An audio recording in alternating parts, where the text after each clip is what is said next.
Oh, hey, what's up guys? Didn't see you there. Okay, yeah, whatever. Today we're drawing Raph. Okay, we finally made it to Raph. It's the third Ninja Turtle that we're drawing here on the channel. I said that we would be going in order of how the roll call is in majority of the theme songs, you know, mostly referencing the 80s one, of course. But yeah, it's Raph Day. So let's draw RAPHAEL, okay? We're gonna draw RAPHAEL the way that I draw RAPHAEL, okay? Not the way that you've seen it in other media. Okay, it might be influenced from other versions of the Ninja Turtles, but this is ultimately how I draw RAPHAEL when I'm like, hey, I wanna sit down, I wanna draw the Ninja Turtles. If I wanna draw them in a group setting, if I wanna draw Raph alone, this is how I do it. So, okay, I'm gonna be saying a lot of things that I said in the Leonardo drawing, that I said in the Donatello drawing as well, because, you know, it applies across all four turtles, but, you know, every time you watch these drawing videos, it's bound to be someone's first, right? Like, not everyone is going to be watching every single one. Each one is going to be a first for somebody. So I always have to reiterate what I said in previous installments. So here we go. One thing that influenced my art style were things that you saw in previous animated series of not just Ninja Turtles, but just the way that Western animation mostly influenced my art, because that's what I always watched growing up. So one thing that was very prevalent back then were, say it with me, class, if you know what I'm about to say, that's right, thick outlines. You saw it a lot in the early 2000s cartoons, some of the late 90s cartoons, but you know, I grew up with the early 2000s era. That's what really influenced me over time. You know, of course, later down the road, like 2010 onward, we see a lot of cartoons with thinner line work. We don't see that many thick outline cartoons these days. With my art style, with upcoming projects that I have, you know, just shows in my head or things that I'd like to pitch or just bring to the big or small screen sometime down the road, I hope to reintroduce that thick outline art style, you know, to animation, because I feel like it's been missed, at least on my end, you know, and also it would help stand out against all of the other art styles that you see today. So that'd be pretty neat. This is the first time in a while, actually, that for my Ninja Turtles, I have drawn them without pupils. Yeah. There are like some Ninja Turtles iterations that I think benefit from having no pupils. I think that there are some that look better with the pupils. And, you know, I was kind of in between for my turtles. Like, they look good with and without, in my personal opinion. I like both looks, but I found myself when storyboarding the show, I like to give the turtles pupils. You know, it just kind of helps me to get their expression stronger, really hone in on the character acting and things of that nature, you know, making the pupils bigger or smaller dependent on their emotion and the situation. So that's why the turtles will have pupils within my show. But something that I took a page from the book of the 2012 Turtles, there will be some instances where they don't have pupils.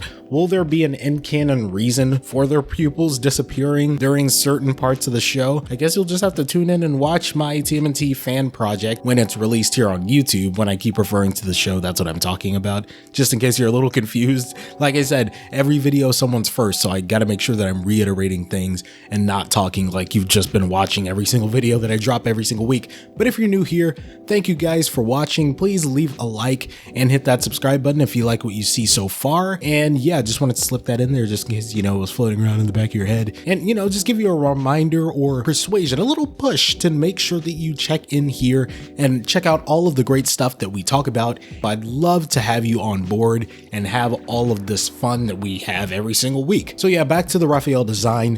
One thing that you'll see across each turtle's design is, yes, the head shape's changing. I mentioned that in the Leo and Donnie drawing, and I'd say RAPHAEL has probably the most traditional head shape of all the Ninja Turtles. Like, it's the one that looks more familiar to previous iterations, whether it be the 80s Turtles, 2012, 2003. One thing that I will say though, the one show that didn't really influence my art style too much was Rise, and that was only because I designed my characters before the art style of Rise of the TMNT was revealed. So while there may be similarities between my turtles and the Rise turtles, I created my turtles before Rise was even a thing.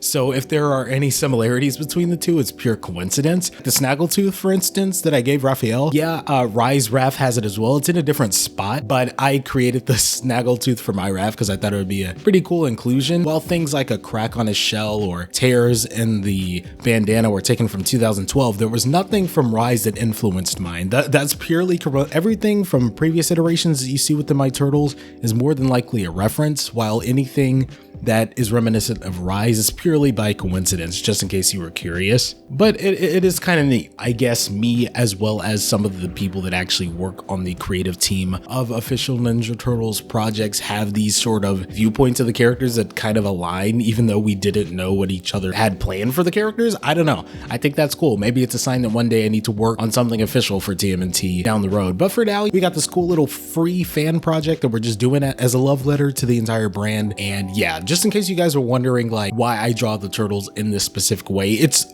one, akin to my art style, and two, as I said, I'm working on a fan project regarding the brand, and this is how the characters will appear within that project, which I hope to have some really cool stuff appear for you guys pretty soon. I have an upcoming Q&A that I'm still working on, still getting things worked out for that, and hopefully I will have more insight on the show itself. And yeah, so yeah, if you guys like this video, like I said, please leave it a like. Please consider subscribing if you're new to the channel. Share this video around with your friends, and down in the comments below right now, let me know who you want me to draw, because next week's drawing will be Michelangelo, and then after that, I can draw whoever you want. Do you want to see someone else from the TMNT universe, my TMNT universe to be specific?